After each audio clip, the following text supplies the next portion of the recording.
बिस्मिल्लाहिर्रहमानिर्रहीम। अस्सलामुअलैकुम। मेरे चैनल में आपका इस्तकबाल है। वेलकम टू ऐसे टीचिंग जोन। आज की हमारी ये वीडियो तीसरी क्लास की किताब इब्तिदाई उर्दू का सबक नंबर 19 करेंगे हम, जो कि एक नज़्म है, एक गाय और बकरी। तो ये गाय और बकरी की दोनों की जो है मतलब बातचीत है, ये बातचीत कर रहे हैं, इसी को नज़्म की शक्ल में पेश किया है अल्लामा इकबाल, जो मशहूर शायर हैं। उनका नाम आप लोगों ने सुना ही होगा, जिन्होंने हिंदुस्तान पर नज़म लिखी ना, सारे जहाँ से अच्छा हिंदुस्तान हमारा।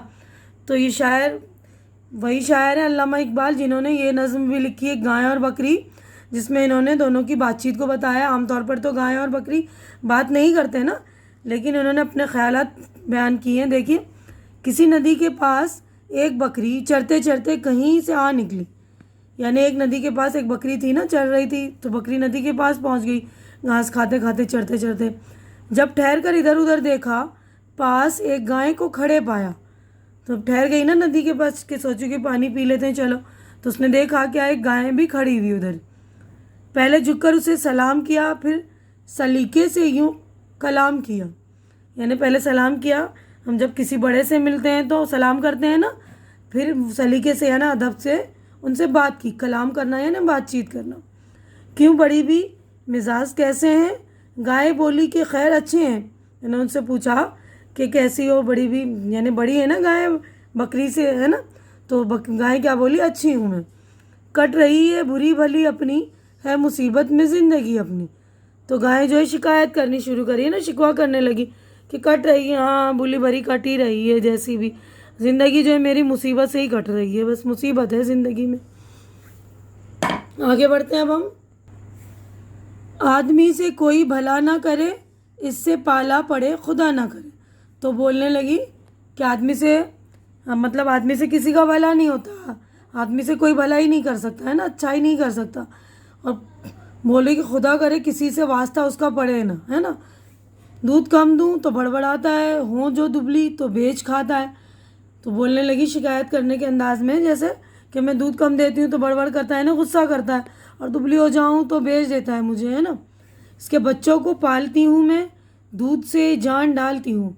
यानी दूध पीते हैं ना बच्चे छोटे छोटे, तो कह रही कि मैं इसके बच्चों को पालती है ना, दूध पीते हैं, मेरा दूध पीते हैं इसके बच्चे, और उनमें जो मेरे दूध पीने से जान आती है। सुन के बकरी ये माजरा सारा बोली, ऐसा गिला नहीं अच्छा। यानी बकरी जब ये सुनी सारी कहानी उसकी, तो बोलने लगी ऐसे शिकायत करना अच्छी बात नहीं है, आप अच्छी बात नहीं कर रही, शिकायत जो कर रही हैं आप अच्छी बात नहीं। ये चिरागा, ये ठंडी ठंडी हवा, ये हरी घास और ये साया। यानी वो बकरी कहने लगी है जो चिरागा जो चरते हैं ना, उसको चिरागा कहते हैं चरने की जगह को।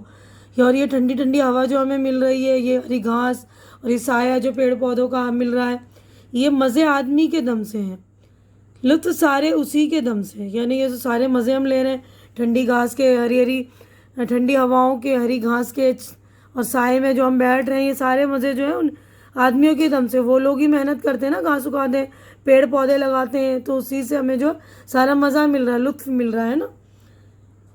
कद्र आराम की अगर समझो, आदमी का कभी गिला ना करो। कहने लगी कि आराम की कदर अगर तुम्हारे समझ में आ जाएगी कि कितनी आराम की बात है, हमारे लिए इतनी मेहनत करते हैं, तो तुम कभी भी आदमी की शिकायत नहीं करोगी, आदमी का गिला नहीं करोगी, है ना। गाय सुनकर ये बात शर्माई, आदमी के गिले से पछताई। जब गाय को बकरी ने अच्छी तरह समझाई तो वो उसको समझ में आ गया ना, शर्मा गई और फिर पछताने लगी कि ये मैंने क्या किया, उसका ज़बरदस्ती शिकायत कर रही हूँ उसकी, है ना। दिल में परखा भला बुरा उसने, और कुछ सोच कर कहा उसने। यानी दिल में वो परखने का मतलब क्या होता है कि जांचना, समझ में आए ना उसको अपनी जो मैं कर रही हूँ, भलाई कर रही है बुराई कर रहे हैं, क्या चीज़ है इसको, है ना। दिल में उसने जांचा कि ये भलाई है कि बुराई है। और कुछ सोच कर उसने कहा, यूँ तो ज़ात है, यूँ तो छोटी है ज़ात बकरी की, दिल को लगती है बात बकरी की। यानी तुम इतनी छोटी सी हो लेकिन कितनी सही बात कही तुमने, है ना। वो बोले कि जात तो छोटी सी है बकरी की, लेकिन जो बात बिल्कुल दिल को लग रही, बिल्कुल सही बात कह रही। तो ये अल्लामा इकबाल जो शायर का नाम है। हमारी नज़्म यहीं पर हो गई कंप्लीट। आगे बढ़ते हैं हम। देखिए, तो यहाँ पर है लफ्ज़ और मायनी, यानी अल्फाज मीनिंग है। पहला लफ्ज़ है चरना, जानवरों का घास या चारा खाना। चरने का मतलब जानवर जो खाते हैं ना, उसको बोलते हैं चरना। मिजाज का मतलब होता है तबीयत। आगे बढ़ते हैं हम। गिला, शिकायत। चिरागा, चरने की जगह, इसे चिरागाह भी कहते हैं। लुत्फ, मज़ा। कद्र, अहमियत, कीमत। कलाम, बात करना। अब अगला को देखिए हमारा, गौर कीजिए, यानी इसी नज़म से मुतालिक गौर करने की बात है, हमें समझने की बात है। नज़्म में गाय और बकरी की गुफ्तगू से यानी बातचीत से ये नतीजा निकलता है कि इंसान अगर जानवरों से काम लेता है तो उनकी देखभाल और आराम के सामान भी करता है। यानी जानवर जो इंसान के लिए काम करते हैं तो इंसान भी उनकी देखभाल और आराम का ख्याल रखता है ना। अक्लमंद सिर्फ बड़े ही नहीं छोटे भी हो सकते हैं, यानी अक्लमंद बड़े नहीं छोटे भी हो सकते हैं। अब अगला है, सोचिए, बताइए और लिखिए। तो यहाँ पर हमारे सवालात हो गए शुरू। तो यहाँ पे इनके जवाबात भी मैंने लिख दिए हैं, देखिएगा। पहला सवाल है, बकरी चरते चरते कहाँ निकल गई। जवाब बताऊँ उससे पहले जो लोग मेरे चैनल में नए हैं या जिन्होंने मेरे चैनल को सब्सक्राइब नहीं किया है तो प्लीज़ आप लोग मेरे चैनल को सब्सक्राइब कर लिया कीजिए और मेरी वीडियो भी पूरी देखा कीजिए। अब जवाब की तरफ हम बढ़ते हैं। तो देखिए पहला सवाल है, बकरी चरते चरते कहाँ निकल आई। बकरी चरते चरते किसी नदी के पास निकल आई। दूसरा सवाल है, बकरी ने गाय से क्या सवाल किया। बकरी ने गाय से पूछा कि क्यों बड़ी भी मिजाज कैसे हैं। गाय ने इंसान की किन बुराइयों का जिक्र किया। गाय ने इंसान की बहुत सी बुराइयों का जिक्र किया कि इंसान से कभी किसी का पाला ना पड़े। दूध कम दूँ तो बड़बड़ाता है, दुबली हूँ तो गुस्सा दिखाता है और बेच देता है। अगला क्वेश्चन है, बकरी ने गाय को किस तरह तसल्ली दी। बकरी ने कहा कि इस तरह शिकायत करना अच्छी बात नहीं। इंसानी मेहनत करके चिरागा को हरियाली देता है, वो हमारी आराम के सामान मुहैया करता है। अगला क्वेश्चन है, आखिर में गाय ने क्या कहा।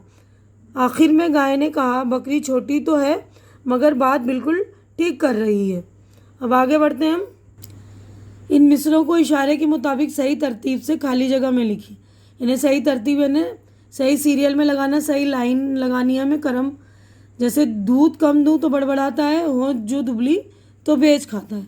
तो इस तरह यहाँ लिखना है हमें। अब अगला जो है वो भी यहाँ लिख लीजिएगा, एक मैंने लिख दिया है, बाकी आप लोग यहाँ लिख लेंगे बुक में, फिर कॉपी में भी कर लेंगे। ये मज़े आदमी के दम से हैं, लुत्फ सारे उसी के दम से हैं।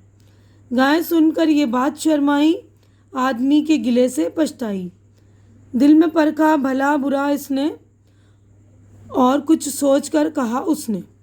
कट रही है बुरी भली अपनी, है मुसीबत में ज़िंदगी अपनी। ठीक है, तो यह सारा लिख लेंगे। आगे बढ़ते हैं हम। देखिए नीचे चंद हरूफ लिखे हुए हैं जिनके बीच का हरूफ गायब है, ये ना ठीक बीच के हरूफ नहीं है। वहाँ कोई ऐसा मौजू हरूफ लिखे जिससे दोनों तरफ से पढ़ने में दो मुख्तलिफ बामानी अल्फाज बन जाए। यानी ऐसा हरूफ लगाना है बीच में कि उल्टी तरफ से भी पढ़ें या सीधी तरफ से भी पढ़ें, हम दोनों तरफ से बामानी लफ्ज़ बने। जैसे यहाँ पर देखिए मिसाल है, नाक, पहला सीधी तरतीब है नाक, उल्टी तरतीब से पढ़ेंगे तो कान हो जाएगा, है ना। काफ अलिफ नून कान, है ना। अब इसी तरह ये देखिए, ते अलिफ रे तार, उल्टी तरतीब से पढ़ेंगे तो रात। उसके बाद बे अलिफ ते बात, उल्टी तरतीब से पढ़ेंगे तो ताब। उसके बाद है लाम वाव गाफ लोग, उल्टी तरतीब से पढ़ेंगे हम तो ये हो जाएगा गाफ वाव लाम गोल। पे अलिफ नून पान, उल्टी तरतीब से होगा नून अलिफ पे ना। उसके बाद शाल सीधी तरतीब से, उसके बाद उल्टी तरतीब से हो जाएगा लाश। उसके बाद ज़ोर सीधी तरतीब, उल्टी तरतीब में हो जाएगा रोज़, रे वाउजे, है ना, रे वाउजे रोज़। अब आगे बढ़ते हैं हम। तो देखिए अगला क्वेश्चन है छठा, दिए हुए लफ्ज़ों से जुमले बनाइए, यानी हमें सेंटेंस बनाने, लफ्ज़ दे रखे हैं ना। तो देखिए पहला लफ्ज़ है नदी, तो देखिए उसका जुमला है, नदी का पानी बहुत साफ़ है। अगला लफ्ज़ है गाय, गाय हमें दूध देती है। अगला है आदमी, आदमी जानवरों की देखभाल करता है। बकरी, बकरी छोटी मगर अक्लमंद होती है। ज़िंदगी, अपनी ज़िंदगी हमें अच्छे कामों में खर्च करनी चाहिए। ठीक है, अब आगे बढ़ते हैं हम। तो देखिए अगला क्वेश्चन है, क्वेश्चन नंबर 7, इन लफ्ज़ों में से मुज़क्कर और मुअन्निस अलग अलग कीजिए। यानी ये जो लफ्ज़ दिए हैं इनके मुज़क्कर देखिए और मुअन्निस, इनमें अलग अलग करके लिखना है। तो देखिए मैंने लिख दिया मुज़क्कर, आराम, दिल, कलाम, मिजाज, बच्चा, माजरा, गिला, चरागा। उसके बाद मुअन्निस में बकरी, गाय, मुसीबत, ज़िंदगी, जान, घास, दम, दुबली। ठीक है, उसके बाद आगे बढ़ते हैं हम। देखिए अगला हमारा सवाल ये अल्फाज जिन मिसरों में इस्तेमाल हुए हैं इन मिसरों को लिखिए। यानी शेर 2 लाइनों का एक शेर होता है ना, एक लाइन को एक मिसरा बोलते हैं। तो शर्माई जिस मिसरे में इस्तेमाल हुआ, देखिए गाय सुनकर ये बात शर्माई है, शर्माई। उसके बाद कद्र आराई की अगर समझो। उसके बाद परखा, दिल में परखा भला बुरा इसने। उसके बाद लुत्फ सारे इसी के दम से हैं। ठीक है, बिल्कुल ध्यान से आप लोग लिख लेंगे। अब उसके बाद क्वेश्चन नंबर 9 है, इन मिसरों के लफ्ज़ों को सही तरतीब से लिखिए। यानी आगे पीछे लफ्ज़ लिखे हैं ना, जंबल अल्फाज कहते हैं ना, जंबल होते हैं जो वर्ड्स, तो इसी तरह आगे पीछे लिखे। इन मिसरों को सही करना है हमें तरतीब। पास एक गाय को खड़े पाया, आदमी से न कोई भला न करे, इसके बच्चों को पालती हूँ, ये हरी घास और ये साया। यहाँ पे ये आएगा, तो देखिए ये हरी घास और ये साया। ठीक है, आगे बढ़ते हैं हम अगले सफ़े पर। देखिए अगला क्वेश्चन हमारा क्वेश्चन नंबर 10, बुलंद आवाज़ से पढ़िए और खुशखत लिखिए। ये हमें पढ़ना है तेज़ आवाज़ में, ऊंची आवाज़ में, और खुशखत यानी अच्छी लिखाई में लिखना है। खुशखत मैंने बार बार आप लोगों को समझाया, अच्छी लिखाई को कहते हैं। तो देखिए यहाँ पर है नदी, तो यहाँ लिख लेंगे आप लोग। अगर आपकी राइटिंग अच्छी है तो बुक में ही लिखिए, बुक है आपके पास तो बुक में लिखिए, नहीं तो अपनी कॉपीज़ में प्रैक्टिस कीजिए। उसके बाद है झुककर, सलीका, ठंडी, पछताई। ठीक है ना, तो सारे अल्फाज लिख लेंगे। यहीं पर हमारा चैप्टर हो गया है कंप्लीट। उम्मीद करती हूँ कि आप लोगों को मेरी ये वीडियो अच्छी लग रही होगी। अच्छी लग रही तो इसे लाइक कीजिए, ज़्यादा से ज़्यादा शेयर कीजिए और मेरे चैनल को सब्सक्राइब करके मेरी हौसला अफजाई कीजिए। हमारी अगली मुलाकात अगली वीडियो में होगी। तब तक के लिए आप लोग अपना ख्याल रखिए, मुझे दुआओं में याद रखिए। अल्लाह हाफिज़।